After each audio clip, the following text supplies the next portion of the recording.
Mamula kule Irani wamemuidhinisha rasmi Ayatollah Mojtaba Ali Khamenei, mtoto wa aliyekuwa kiongozi wa Irani, kuwa supreme leader, au unaweza kusema kuwa kiongozi mpya wa Irani.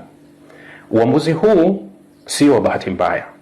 Ni uamuzi ambao baadhi yao wanasema kuwa waliachiwa urithi na Khamenei kuwa hakikisheni kiongozi mtakayekuja kumchagua ni kiongozi ambaye hatopendwa na adui yenu.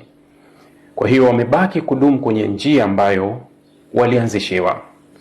Mojtaba ni kiongozi mwenye misimamo mikali zaidi kuzidi baba yake. Ndani ya Irani anafahamika hivyo na nje ya Irani anafahamika hivyo.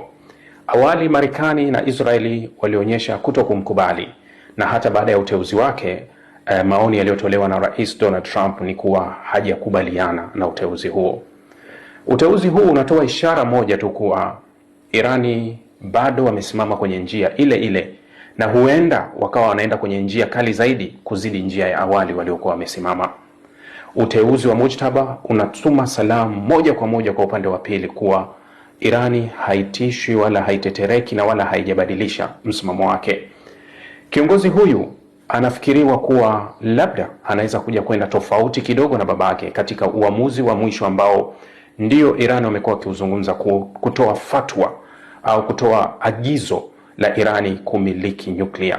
Sasa haifahamiki Mojtaba, je, anaweza kwenda mbele zaidi kuzidi babake na kufanya uamuzi wa moja kwa moja kuwa Irani sasa itamiliki nyuklia, kwa sababu wa Irani wanaamini kuwa uamuzi wa kumiliki nyuklia ulikuwa mikononi mwa Khamenei, ambaye alisema kuwa hakuna busara za kumiliki nyuklia, silaha zenye kuangamiza mamia ya watu kwa wakati mmoja, kwa mujibu wa sheria zao. Sasa ujio wa Mojtaba ambaye kiongozi mwenye misimamo mikali zaidi, je, unaashiria kipi? Nadhani muda utatupa majibu zaidi.